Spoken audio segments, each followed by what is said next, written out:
J'ai commencé à pole dance tout simplement parce que je suis tombée sur, à la télé, une meuf qui en faisait, qui s'appelait Shana Cress. Et j'avais été vachement impressionnée, ça m'a tout de suite parlé. Et un jour, devant la télé, ma maman dit: «Ah, je trouve ça super stylé et tout, j'aimerais bien en faire». Et j'étais là, genre, bah, je saute sur l'occasion, viens maman, on fait de la pole dance. Et du coup, j'ai fait mon premier cours à 11 ans et demi, à Toulouse, avec ma maman. Jusqu'à mes 14 ans à peu près, ça a été assez irrégulier parce que c'est un sport qui est quand même vraiment très cher. Et à partir de 14 ans, j'ai fait des cours plus régulièrement. Puis j'ai eu une barre à la maison et du coup j'ai appris en autodidacte. Et à 18 ans, j'ai commencé le strip. À l'époque, quand j'ai commencé, du coup il y a plus de 10 ans, c'était vraiment c'était quelque chose d'inconnu en fait. Quand tu disais que tu faisais de la pole dance, il y avait beaucoup de gens qui ne savaient pas ce que c'était. Et soit on savait pas ce que c'était, soit directement on te rapprochait du coup au strip, ce qui, quand t'as 11 ans et demi, 12, 13, 14 ans, était forcément plus difficile à porter qu'aujourd'hui que je suis adulte. Et t'étais immédiatement sexualisée, même des filles que je connais qui ont commencé beaucoup plus tard que moi, du coup, quand elles avaient 23 ans à la même époque, c'était la même chose. Tu te prenais toute. T'étais une pute, en fait. C'était ça, c'est ça le fondement du truc. Et du coup, forcément, à 11, 12, 13 ans, t'as même pas de sexualité, t'as rien. Mais à cette époque-là, moi, je me suis reçu beaucoup de commentaires, notamment d'adultes. Et c'était plus eux qui me dérangeaient plus que les autres enfants. Et en fait, j'ai très vite compris que l'engouement que moi j'avais pour ce sport, tout le monde l'avait pas et qu'en fait c'était quelque chose que je devais sélectionner à qui je donne l'information de je fais de la pole dance. Parce qu'au-delà de moi, j'ai aussi pressenti qu'il y avait par exemple du jugement par rapport à ma mère de m'avoir laissé faire un sport de pute quoi, donc alors que j'ai 13 ans. Donc j'ai très vite compris que ça devait rester plus ou moins secret, même si c'était pas secret du tout.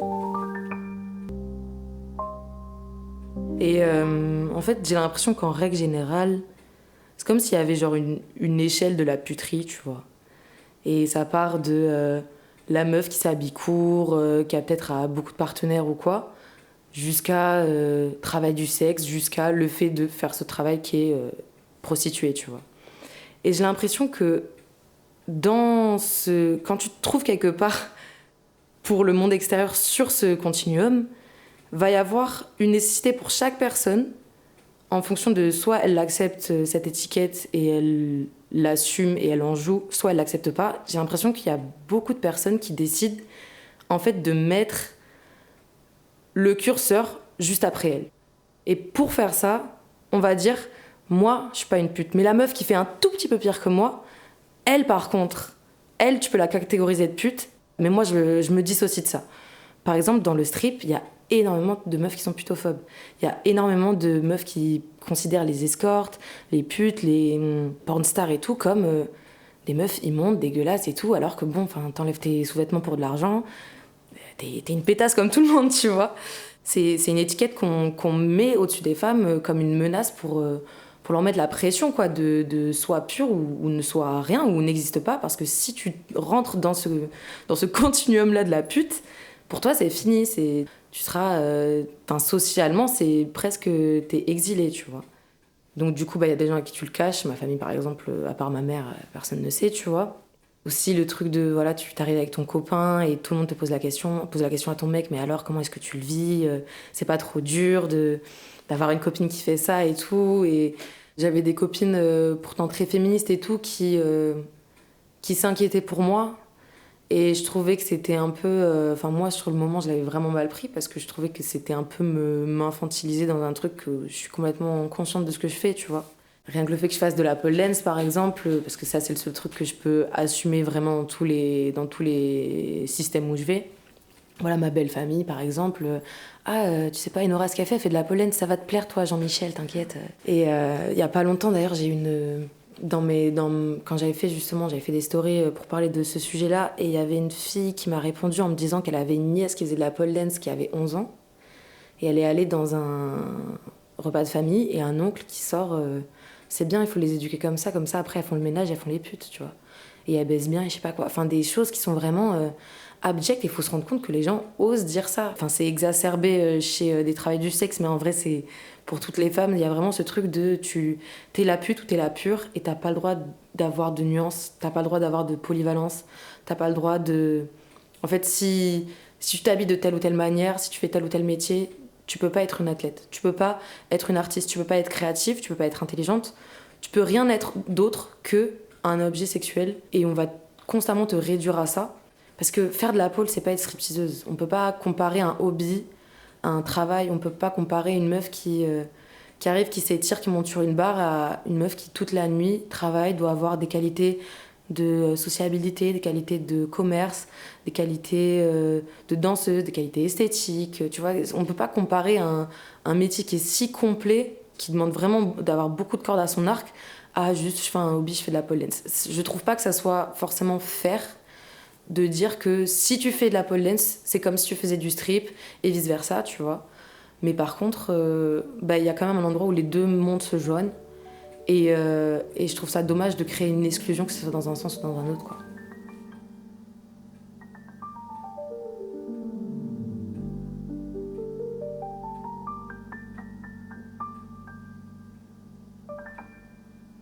L'information de la pole vient du strip, même si c'était connu, on était quand même beaucoup à vouloir s'en dissocier. Et ça, on s'en dissociait jusqu'au point de dire mais la pole ne vient pas du strip, la pole vient du cirque, la pole vient du machinois, du malacambe, des trucs comme ça, qui c'est encore des choses qu'on dit aujourd'hui. Et en fait, il faut savoir que c'est juste complètement faux et qu'en fait, il y a vraiment des gens qui activement presque modifient l'histoire pour que ça rentre dans le narratif de vous inquiétez pas, on est des filles bien.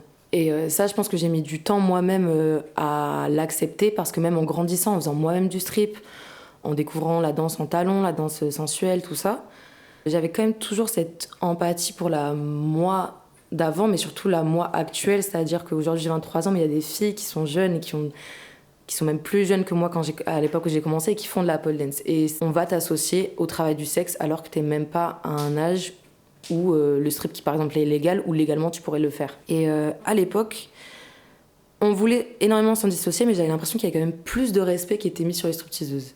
J'ai l'impression que c'était en mode, nous on respecte ces filles-là, mais par contre moi quand je monte sur la barre, je fais pas du strip et j'ai rien à voir avec ce monde-là, quoi.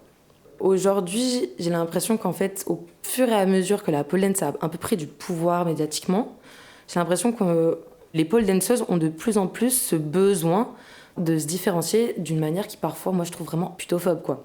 Il y a vraiment un vrai combat pour essayer de faire reconnaître les origines et de pas cracher sur les stripteaseuses. Parce que tu peux te différencier sans être dans la discrimination. À l'époque, quand tu rentrais dans un cours, t'avais vraiment ce sentiment de... En fait, on vit tellement toute la même discrimination qu'il y avait vraiment une sorte de... on s'entend toutes, ça nous lie, tu vois. Et maintenant, ça a été franchement dénaturé, je trouve.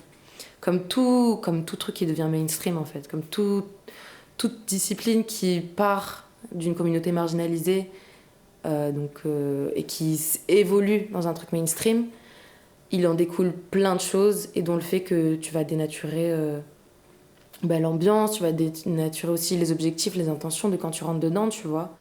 Vu que ça part de populations féminines, marginalisées parce que le sex work, pauvres parce que souvent tu rentres pas dans ce genre... en tout cas à l'époque, tu rentrais pas dans ce genre de corps de métier alors que tu venais d'une famille riche, à moins qu'ils aient coupé les ponts avec toi, tu vois. Donc féminine, pauvre, marginalisée, forcément du coup ça s'intrigue aussi avec des dynamiques raciales, des dynamiques capitalistes. En fait, c'est vraiment... quand tu regardes, en fait, la pole dance, c'est vraiment la jonction de plein de discrimination, en fait. Et c'est un sport enfin une pratique plutôt qui naît vraiment de cette créativité-là, qui est toujours née de personnes marginalisées. Quand tu regardes les plus grands créatifs et les plus grandes avancées dans le monde artistique que nous on connaisse, ça n'est pas des bourgeois, tu vois. Ça n'est toujours de ceux qui sortent du cadre. Et c'est toujours ça qui a été, je pense, source de créativité.